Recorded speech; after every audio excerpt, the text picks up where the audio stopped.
Shabbat Shalom a todos. Hoje nós vamos estudar a porção de número 46. O nome dela em hebraico é Ekev, significa continuaremos, tá? Nós vamos iniciar a leitura, na sequência vamos colocar o PowerPoint. Esta porção, ela é muito interessante, porque muitas coisas que o próprio Senhor Yeshua disse, ele tirou desta porção. Quando a gente faz uma leitura cronológica da Bíblia, principalmente dos evangelhos, você vai ver uma diferença muito grande da compreensão de quem seja o Senhor Yeshua. Por quê? Nós fomos ensinados a ler a Bíblia como se fosse um livro sequencial, e não é. Nós temos 4 evangelhos, escrito por Mateus, que era um publicano. Nós temos Marcos, segundo os historiadores, foi o primeiro evangelho a ser escrito. Vocês sabem que a palavra evangelho significa boas novas. Na verdade, uma biografia. Depois nós temos Lucas, que foi escrito posteriormente, e ele se baseou em Marcos e Mateus. E finalmente nós temos o Evangelho de João. O Evangelho de João foi escrito por último. Logo em seguida, após ele ficar na ilha de Patmos, quando o imperador que o mandou para lá faleceu, ele foi liberto. Mas já estava na casa dos 100 anos. Ele foi o único apóstolo que não sofreu martírio e conseguiu viver uma vida longa como essa. E foi exatamente na cidade de Éfeso que ele vai escrever o Evangelho de João e as epístolas de João. O que significa isso? Quando você pega os 4 evangelhos e começa a analisar as mesmas histórias, você vai ver 4 ângulos diferentes, mas que se interligam. E quando você pega os evangelhos e vai para as porções, as paraxás, você vai ver que elas têm uma ligação muito forte. Muitas pessoas têm falado asneiras com relação à veracidade dos evangelhos. Alguns dizem que foi escrito pelos padres, que nunca foi escrito pelos apóstolos. Mas surge a seguinte pergunta: seria impossível, na Idade Média, naqueles conventos, onde não tinha acesso à informação, onde não tinha acesso à literatura, de um idioma totalmente diferente, porque o aramaico e o hebraico era muito diferente do latim e do grego. Totalmente diferente. Da mesma maneira, quando você vê alguma coisa escrita em japonês, ou grego, ou russo, a escrita é diferente. As palavras são diferentes. Então, seria impossível tanta coerência teológica linear. E quando nós estudamos as Escrituras Sagradas com essa cronologia, as coisas mudam. Você começa a entender e a reconhecer exatamente o personagem que foi o Senhor Yeshua. Não sei se vocês já perceberam, de repente alguém começa a falar de uma pessoa, o fulano, ele é assim, assado, aquela coisa toda, e você cria uma imagem da pessoa. Mas quando você começa a conviver, você diz: nossa, você é muito diferente do que eu imaginava. Porque a maneira que a pessoa imagina, ela descreve o personagem. Quando João vai descrever Yeshua, você vê que no versículo 1, ele começa a relatar o que está em Gênesis. Em Gênesis ele fala no princípio. Em João ele diz no princípio. Ele é a mesma coisa, ele retrata a mesma coisa. Então é importante essa informação para que a gente não fique, patinando, fazendo uma leitura cansativa, sem fundamento, e as pessoas não entendendo nada. né? Conhecer a pessoa de Yeshua é conhecer tudo. Porque aí você cria uma intimidade. Você nunca pede um favor para um estranho. Você sempre vai pedir favor para uma pessoa que você conhece e tem confiança. Quando a gente aprende a conhecer o Senhor como Ele é, as coisas mudam.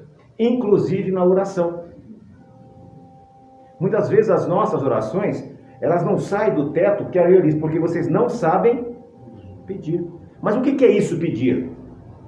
Pedir não é implorar, pedir não é exigir, é diferente.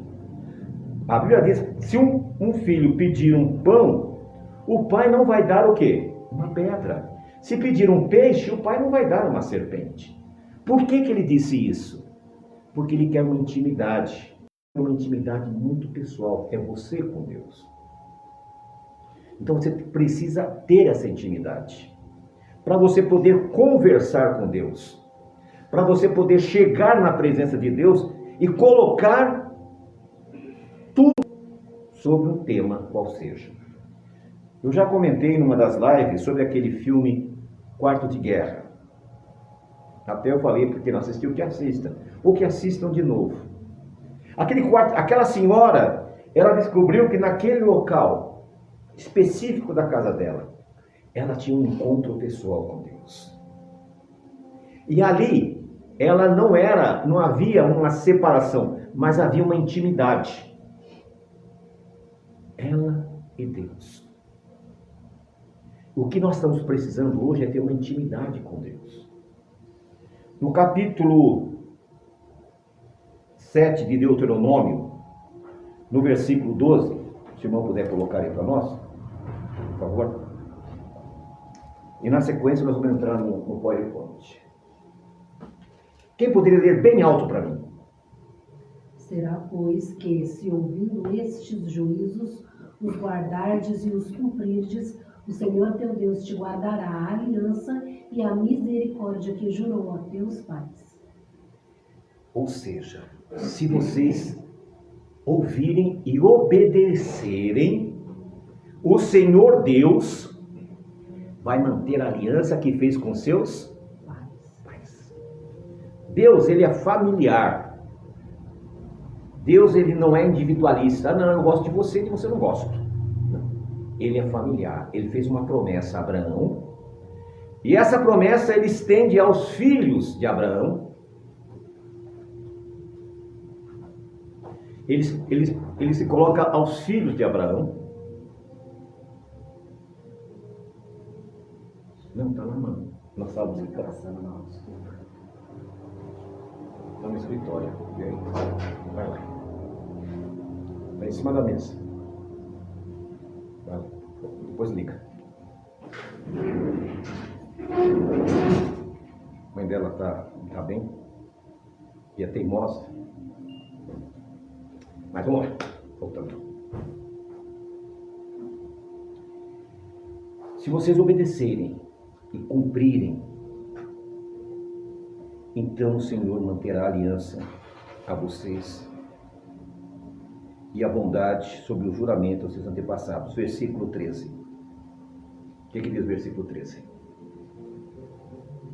Venham para nós, eu quero que vocês participem. Ele te amará e te abençoará, e te multiplicará. Ele também abençoará o fruto do teu ventre e o fruto da tua terra, o teu grão, o teu vinho e o teu azeite, a criação das tuas vacas e os rebanhos das tuas ovelhas, na terra que ele jurou aos teus pais que te daria. Continua. Nenhum. Será abençoado acima de todos os povos. Não haverá homem ou mulher estéril entre ti, nem entre o teu gado.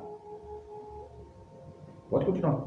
Vai. E o Senhor tirará de ti toda a enfermidade, e não colocará sobre ti nenhuma das terríveis doenças do Egito, que conheceste, mas as porá sobre todos aqueles que te odeiam. Até. Percebam a grandiosidade da promessa de Deus. E aí você tem que analisar o que está acontecendo na tua vida. Alguma coisa está falhando? Talvez você precise dar uma melhorada em alguma coisa. É o relacionamento com Deus. Nós estamos acompanhando as guerras no Oriente Médio. Mesmo Israel estando distanciado do povo, do Deus de Israel, porque hoje a maioria absoluta dos israelenses não servem ao Deus de Israel. São apáticos.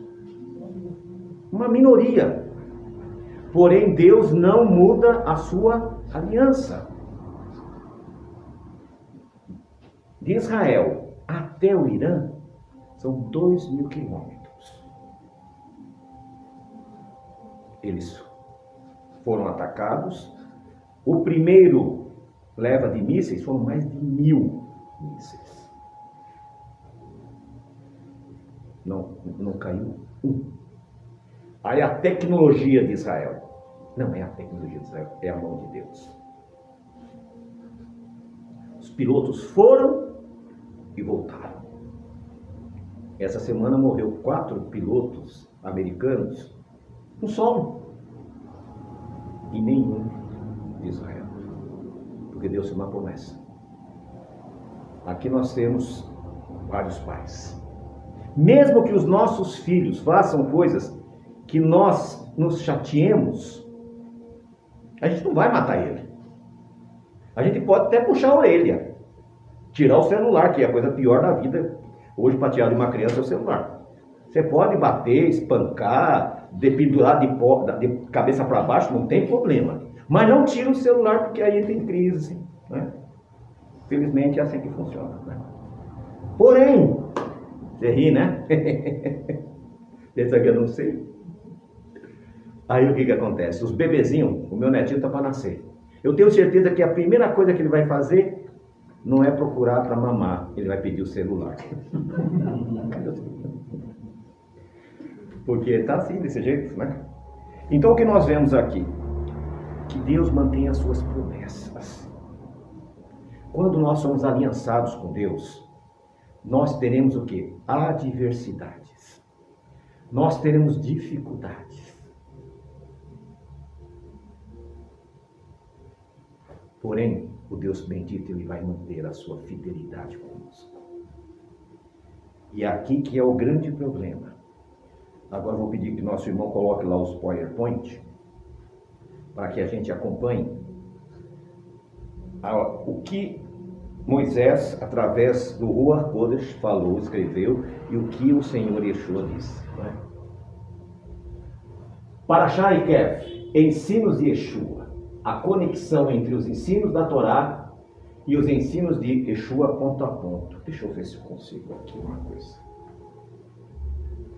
Deixa eu ver aqui, que os irmãos que estão assistindo também poderiam ver, né? Só tem que ser o contrário para esse lance da torre.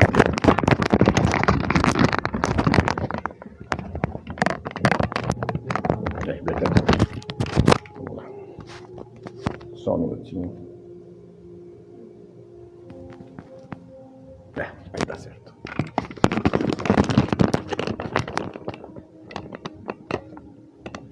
Okay. O que importa para eles é a... Falta conectar o microfone. Isso. É bacana. Pronto.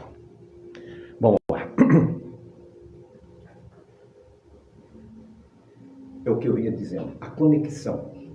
3.500 anos antes, Moisés recebe a inspiração. 1.500 anos depois, 3.500, nossa conta aqui, Yeshua vem. O próximo, por favor. Uma ponte entre tradições, explorando como os ensinamentos da Torá, a Parashá Ekev, e a mensagem de Yeshua convergem nos mesmos valores humanos e espirituais. Próximo. Coração como centro de tudo. O que Deus pede de nós? Primeira coisa, o que Deus pede de você? Primeira coisa, Deus nunca vai pedir uma coisa que você não possa dar. Tá? Em Deuteronômio 10, do 12 a 13, diz: amar, temer e servir de todo o a sequência é muito interessante. Já pararam para pensar nessa sequência? Amar. Qual é a primeira situação do amar? O que é amar? Quando você olha para uma mulher, ou um homem, ou vice-versa, um casal, então tem aquela atração. Começa o quê? O amor. Depois, o que vem na sequência? Temer. Mas temer o quê? O temer aí não é medo, é respeito. Então vem o amor, vem o respeito, o temer. Na sequência vem o quê? Servir de todo. O que significa isso? Quando você ama, você respeita, você faz as coisas de todo o seu coração. Você não faz por obrigação. Você não faz porque não está, vou ter que fazer isso aqui. Não, você faz por prazer, por amor. Mateus 22, 37, 40, nesse versículo, nesses 3 versos, Jesus diz que o grande mandamento é o quê? Amar a Deus sobre todas as coisas. O que é sobre todas as coisas, gente? É sobre tudo. É sobre a sua família, é sobre você, é sobre o seu patrimônio, é sobre tudo. Quando Deus é o primeiro na sua vida, as demais coisas são o quê? Acrescentadas. Por que hoje a humanidade sofre tanto? Porque eles querem as demais coisas primeiro. Se eu tiver um bom emprego, se eu tiver um bom parceiro ou parceira, se eu tiver uma boa casa, se eu tiver uma boa educação, eu vou amar a Deus. Essa fórmula não funciona. Na sequência, a obediência não vem do quê? Mas vem do amor. No meio da noite, você está cansado, aí a sua esposa, o seu esposo diz, olha, me traz um copo d'água.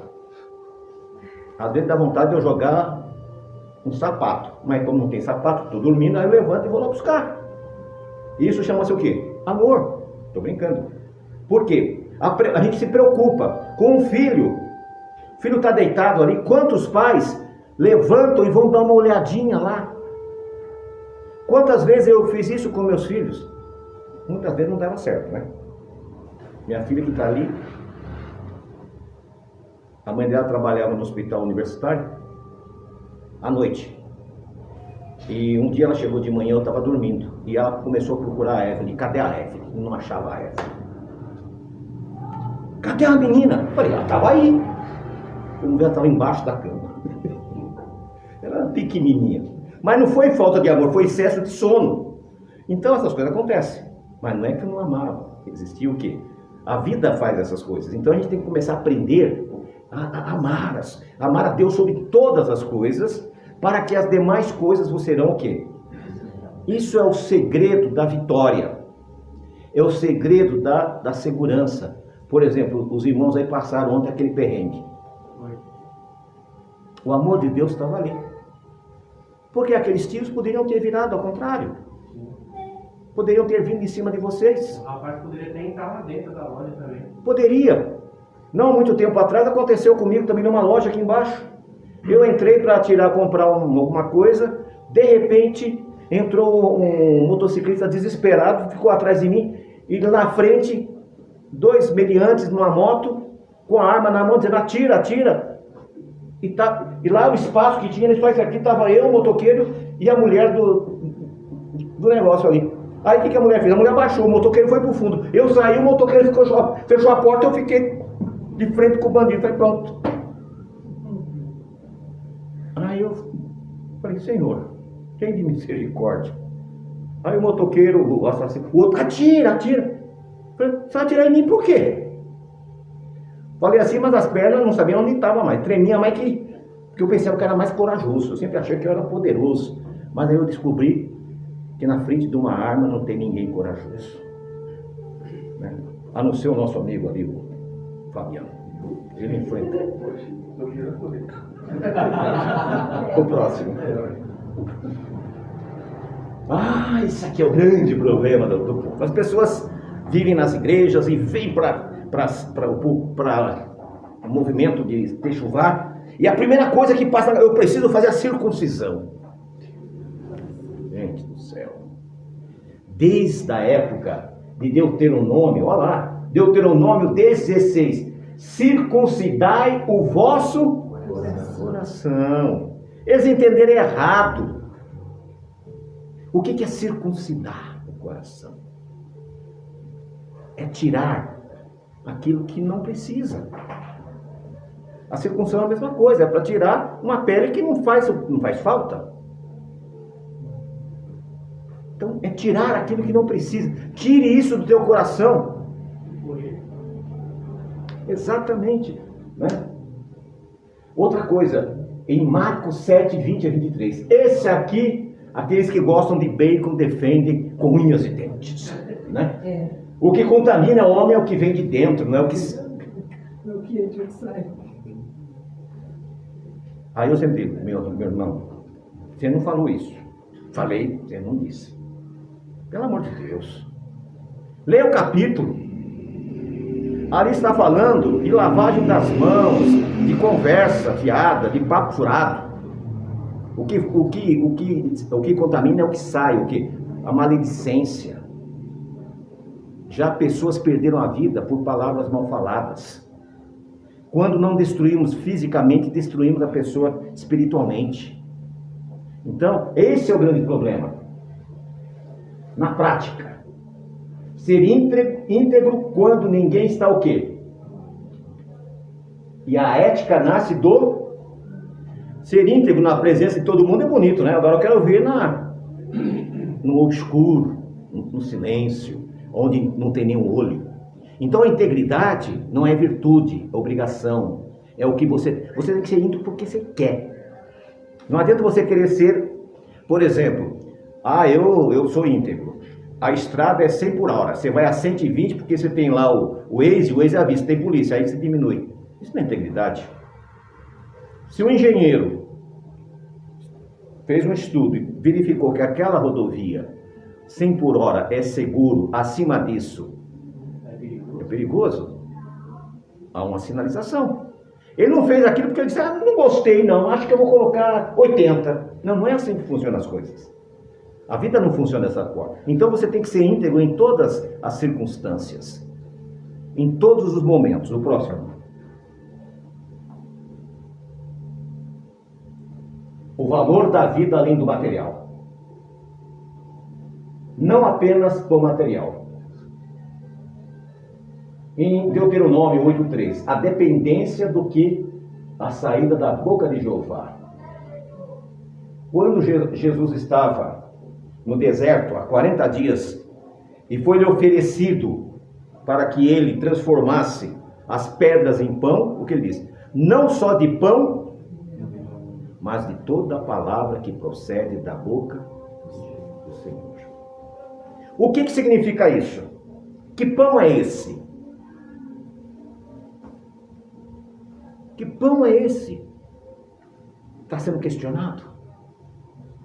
Seria o pão francês? Yeshua diz, eu sou o quê? O pão que desceu da vida, o pão que desceu do céu, que saiu da própria boca de Deus. É isso que alimenta a alma.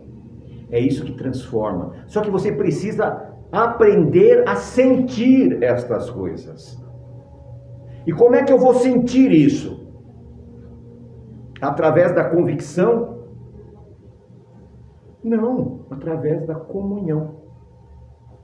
Quando você é uma pessoa que, ao levantar, você agradece a Deus, ao deitar, a Bíblia diz, levantando, andando e deitando, né, e meditando.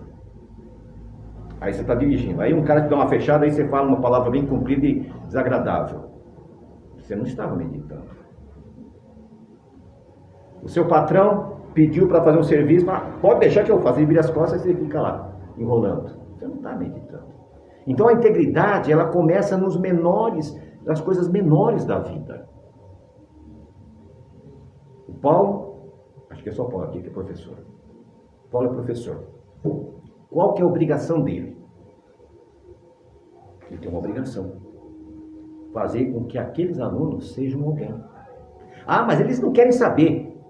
Ele vai ter que procurar metodologia para fazer o quê? Para que eles assimilem, que eles aprendam aquilo. Essa é a diferença de um professor servo de Deus e de um cidadão que está lá só para receber o salário. Hoje a educação também é complexa, mas no passado era também difícil. Porém, muitas vezes nós julgamos um livro pela capa. E quando eu estava fazendo ginásio, tinha um professor, um japonês, que era professor de matemática. Ô bicho ruim. Mas não tinha quem entendesse aquele sujeito. Mas não tinha quem aprendesse. Eu não sei quem inventou aquelas equações de segundo grau, aquele negócio lá, que ninguém usa aquilo nunca na vida. A gente usa mais, menos e mais ou menos. Aí faz aquelas contas bestas, não sei o que, nunca, não sei para que inventaram aquilo. E aquilo era o terror. E o japonês era o pior. Aí um dia trocaram de professor. Oh, graças a Deus. Quem é o professor? João Baiano. Aí foi. Sai o japonês e o João Baiano. Pelo amor de Deus. Rapaz do céu. Em uma aula, eu entendi tudo que em um ano não tinha entendido nada. Porque ele amava a matemática. E a matemática para ele não era aquilo que nos ensinava, aquilo ali era a vida dele. Compreende? Então quando você coloca a vida naquilo que você gosta de fazer, as coisas fluem. Simples. Totalmente simples. É uma coisa que flui. Então tudo que você vai fazer, faça com amor. O amor é o significado e o simbolismo de tudo. Não faça nada sem amor. Porque o amor transforma. Esses dias eu vi uma historiazinha na internet que eu vou contar, tomar liberdade de contar para vocês, porque aquilo me emocionou. É uma história. Pode ser verdade, como não pode ser. Mas havia um homem que tinha um restaurante. E uma garotinha pequena chegou lá. Ela tinha perdido os pais, era uma órfã, estava passando fome. Ela chegou e tremendo, com vergonha, e disse: não sobrou nem um pouquinho de comida, porque faz 2 dias que eu não como. O senhor falou: um minutinho só, vem cá. Colocou ela numa mesa, como uma cliente, serviu, ela comeu, ela agradeceu e foi embora. Passou 20 anos. Uma coisa que as pessoas esquecem, principalmente os jovens, se prepara agora. A Bíblia diz: antes que venham os dias difíceis, e que vai vir, porque a idade traz uma série de problemas que a juventude não tem, saúde, diminuição na renda, uma série de fatores. E aquele homem estava com o seu restaurante praticamente falido. E o dono do imóvel, que ele estava há 40 anos, falou: não quero saber. Ou você paga, ou eu vou colocar isso para fora. E vou ficar com todo o material que você tem aqui. E ele e a esposa chorando, desesperado: o que eu vou fazer? Ele não sabia a quem recorrer. Mas lá, uma cidade próxima dali, tinha uma empresária bem-sucedida. E ela se lembrou daquele prato de comida. E quando ela chegou na cidade, ela soube do problema. Ela não só comprou o imóvel, mas ela comprou todo o prédio. E ela chega, quando ela chega, ele fala: o que eu posso te ajudar, moça? Ela falou: você não está me reconhecendo? Não. Eu sou aquela menina. Menina qual? Ele não se lembrava mais, já passou 20 anos. E quantos pratos de comida ele já tinha dado? Aquela menina que fazia 2 dias que não comia. E eu vim aqui. Por que, minha filha? Aí, tó. Isso aqui é a escritura. O prédio, o restaurante. Aqui está o prato de comida. Essa história me emocionou muito.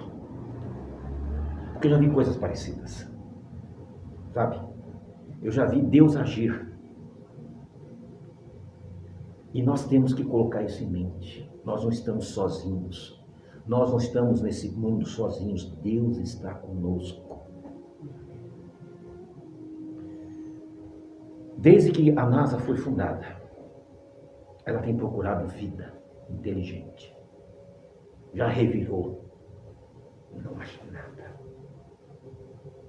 Um planeta igual ao nosso, não basta ter água, não basta ter oxigênio. Existem vários, milhares de componentes que geram a vida. E só quem tem a fórmula é Deus. E Deus, na sua grandiosidade, Ele fez você. Você é a coisa mais perfeita que Deus já fez. Porém, você não valoriza quem você é. Você está preocupado com aquilo que não é pão. E o Senhor Yeshua diz: eu sou o pão que desceu do céu. Você não recebe porque não sabe pedir. Ah, mas eu peço. Não, peraí.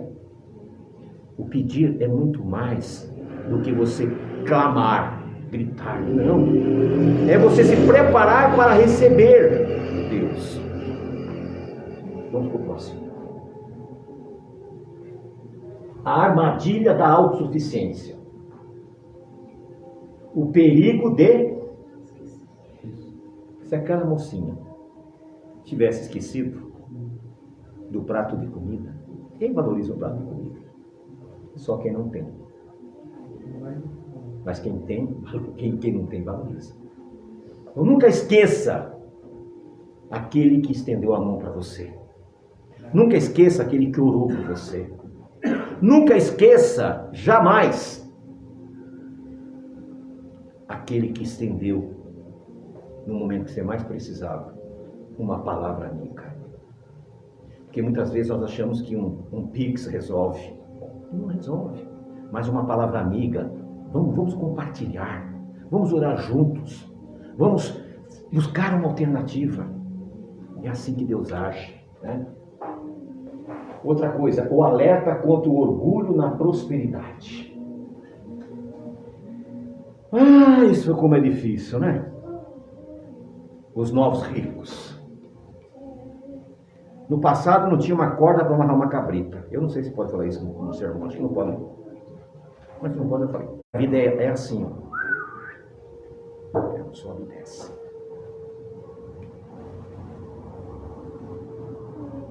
Há muitos anos atrás, eu trabalhava numa empresa, saí e foi uma crise, até que eu consegui um outro trabalho na minha área e saí agradecendo. Passou alguns anos. E esse homem começou a ter problemas. A empresa dele começou a fracassar, foi fracassando, e ele era muito rico. Ele era tão rico que ele tinha um galpão que dava uns 8 salões desse inteiro, só de carro, que ele comprava, carro moderno, aquela coisa toda. E perdeu tudo. E a filha dele, com 23 anos, sempre foi aquelas protegidinhas, sabe? Estava tendo que trabalhar para conseguir ajudar ele a sobreviver. Ele morava numa cobertura, perdeu a cobertura, foi morar num apartamento pequeno. Essa filha, com 23 anos, morreu de câncer.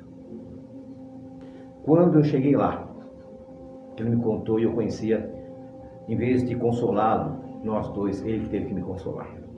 Eu fiquei tão chocado. Principalmente pela situação daquele homem.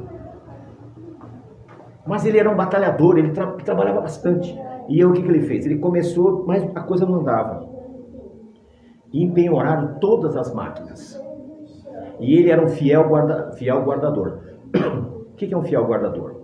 Você pode ficar com o equipamento, mas você não pode vender porque não pertence mais a você. E se você vender, você vai preso. Não tem conversa. E um dia eu cheguei lá e ele estava desesperado. Ele havia vendido uma máquina porque ele achou que recebeu dinheiro para repor. E não conseguiu. E naquele dia o oficial de justiça ia lá. E faltava um dinheiro. E eu tinha recebido um valor parecido. Quando eu cheguei, ele estava lá que... Ele não tinha palavras, mas, sabe? Falei, o que está acontecendo? Ele explicou.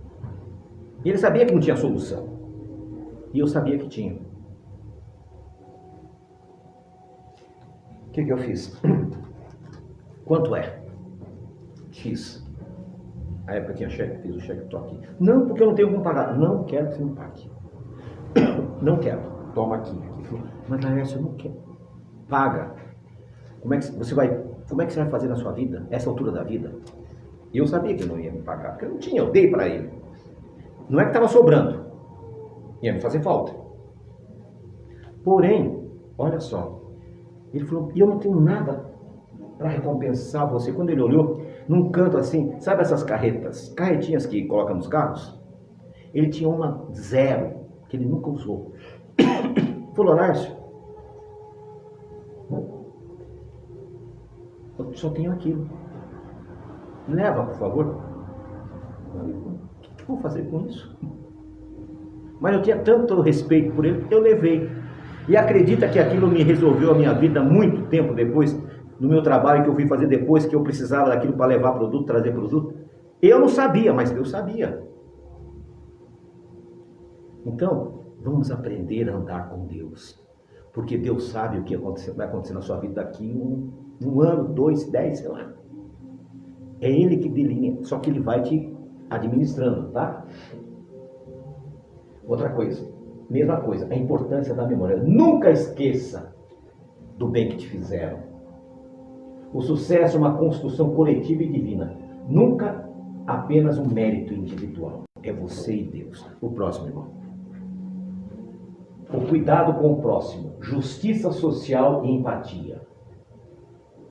O cuidado com o órfão, a viúva e o estrangeiro. Aqui eu vou contar uma coisa, não é uma experiência minha. Aqui eu tenho um projeto social. E lá tinha um garoto, que inclusive ligou esses dias, ele estava nos Estados Unidos. E vivia lá nas ruas da Coab, sujeito a tudo. E ela conseguiu arrebanhar aqueles meninos, e eles cresceram. E esse menino tornou-se homem, mudou, foi para a Austrália. Da Austrália ele foi para Portugal. Aí em Portugal ele ligou, depois de alguns anos, e disse, ô pastora, a senhora está bem, tá? Olha, eu senti o desejo de dar um presente para vocês. Ela foi para a igreja? Não, para vocês. Me passa um Pix, aí uma conta que eu vou mandar. E acredita que ele mandou o valor da passagem que nós fomos para Israel? Exatamente igual. E eu nunca sonhei, fazia anos que a gente não falava com ele. Mas a memória, ele se lembrou, sabe? Ele se lembrou. O ministério de Yeshua, o foco dele era o quê? Os marginalizados. E o desafio, quem são os invisíveis no nosso dia a dia? Quem que são? Aqui no bairro tem um monte de nóia. E eu trato eles do mesmo jeito que eu trato os doutores e o vereador. Sabe por quê? Para mim é tudo igual, não faz a menor diferença. E eles me respeitam do mesmo jeito. Por quê? São os invisíveis, né? O próximo, por favor. O chamado para o agora. A mensagem é um só viver com intenção, gratidão e amor. E menos utilizar o quê? Sem propósito, de mais compreensão. Quantos de vocês vivem no piloto automático? É tudo. Você não consegue pensar, você não consegue enxergar, você não consegue ver. É tudo, sabe? Para com isso. Comece a viver. Comece a ver que Deus vai mudar a tua sorte. Deus vai transformar a tua vida. Ser pobre e tornar-se rico é muito bom. Eu faz 60 anos que estou esperando e não desisti. Agora, ser rico e ser pobre é doído. Mas não quer dizer que você vai continuar. Muitas vezes Deus permite que você passe por isso para você se fortalecer e se tornar uma pessoa melhor e maior. Essas coisas que acontecem na nossa vida é para nos ensinar a sermos pessoas melhores. Porque nós vamos reinar com o Senhor. E lá não tem lugar para qualquer um. Não pense você, que eu não gosto que eu falo isso. Ele acha que levantou o braço, aceitei Jesus. Gente, você levantou o braço. E depende, se tiver muita idade, não levanta não, porque Deus pode puxar. Então, se for assim, você aceita assim. Não levanta, Deus puxa. Aceitar Jesus, aceitar Yeshua, é uma vida nova, de transformação. É uma vida de respeito, uma vida de amar o necessitado, amar aquele que precisa. Dói, nas adversidades, dói. Mas saiba que Deus tem projetos que você nem imagina. Não se preocupe em se ganhar na Mega Sena, não se preocupe, nada disso. A resposta de Deus vai vir. Quando você menos pensar, quando você começar a andar com o Senhor Deus. Se nós tivéssemos aqui um momento para que cada um contasse a sua adversidade, eu tenho certeza que a gente ia passar a noite toda aqui e não ia conseguir contar tudo. Só que eu tenho uma palavra para você. O Senhor Jesus, Yeshua, Ele conhece cada lágrima que você derrubou, cada noite que você perdeu. E Ele tem uma palavra para nós hoje. Vai mudar. Vai mudar. Mas depende de você. Porque por Ele já tinha mudado. Mas muitas vezes você está andando para trás. Você dá um passo para frente e 2 para trás. Foca no Senhor. Lembra quando Pedro, na tempestade, viu Jesus vindo pelas águas, andando sobre as águas? E ele sempre atropelado, né? Nunca pensava no que falava. Senhor, vem até aqui, pode vir. Ele já saiu e foi pisando em cima d'água. De repente ninguém pode andar sobre as águas. Ele afundou. Quem disse que não pode andar pelas águas? Nós podemos. Eu não posso pensar que eu não posso andar. Eu não posso pensar que as coisas não vão mudar. E muitas vezes a gente acha, essa altura da vida, eu acho que esse é o último, não é isso? Não. Põe lá.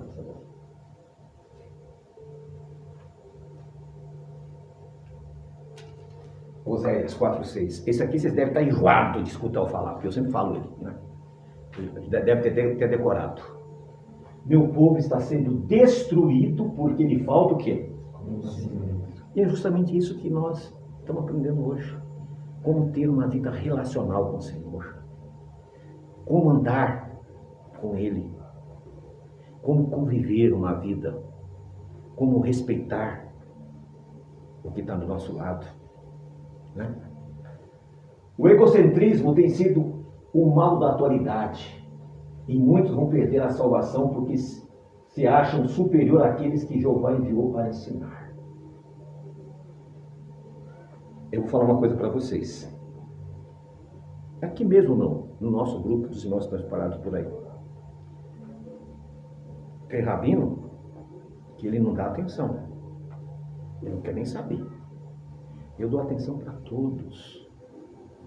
E aqueles que menos eu imaginava que iria dar frutos, são aqueles que mais têm frutificado.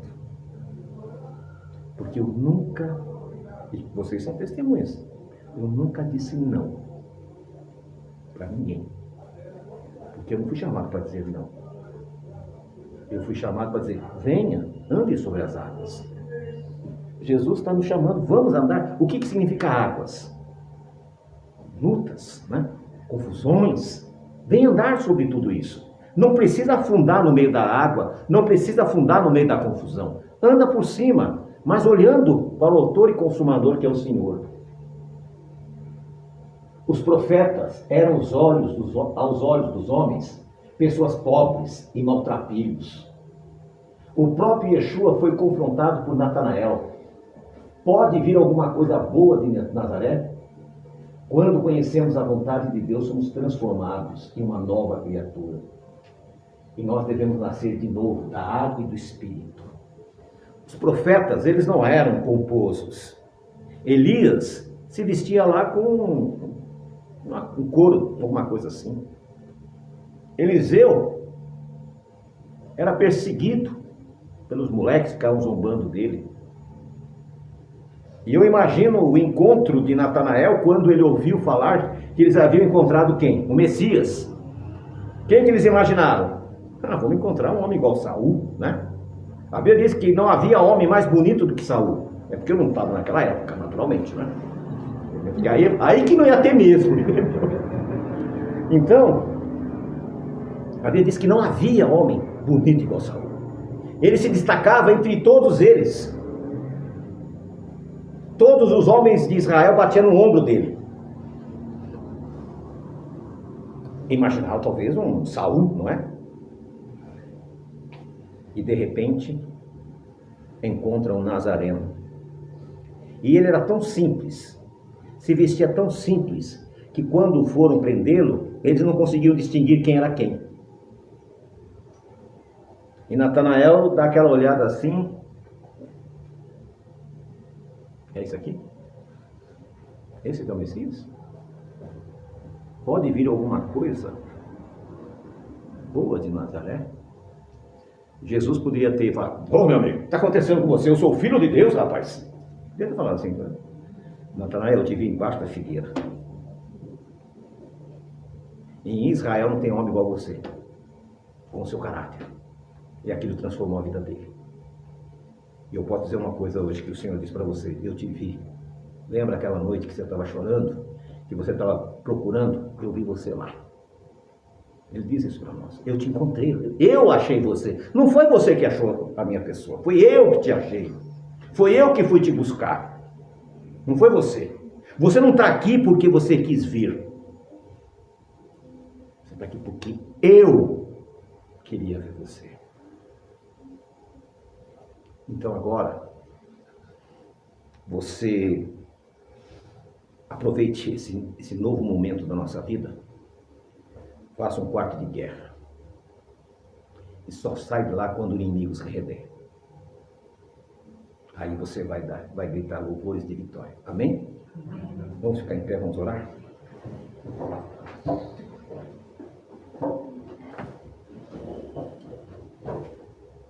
Senhor nosso Deus, nós te agradecemos, ó Pai, pela oportunidade de podermos juntos, Senhor, clamarmos e buscarmos força, Senhor, porque estamos lutando muito. Precisamos, Senhor, que Tu entres com providência nesses dias de tribulação nas nossas vidas, Pai. Abra as portas, Pai, para os Teus filhos, aqueles que buscam trabalho, aqueles que buscam uma solução, aqueles que estão endividados, aqueles que estão sofrendo, Pai, que não entendem porque estão passando por isso. Traz uma resposta, Senhor, e junto com a resposta, a solução. Visita os Teus filhos nesse santo dia, Senhor, que possamos nascer de novo da água e do Espírito. Que na nova semana que virá, Senhor, seja uma semana de transformação. Que os nossos irmãos possam, Senhor, receber de Ti as bênçãos prometidas aos Teus filhos. Traga a cura, Senhor, para aqueles que estão ansiando por uma cura. Aqueles que estão acamados, aqueles que estão numa cadeira de roda, aqueles que estão sem uma resposta, Senhor. Em nome de Yeshua, Teu Filho amado. Esse Teu servo, Pai, clama por livramento. Dá uma resposta, Senhor, mas que essa resposta venha breve. Porque os nossos dias passam como o vento. Por isso, lembra-te de nós, Senhor. E o Senhor te abençoe e te guarde. Que o Senhor faça resplandecer o seu rosto sobre ti e tenha misericórdia de ti. Que o Senhor sobre ti levante o seu rosto e te dê. Amém. Amém.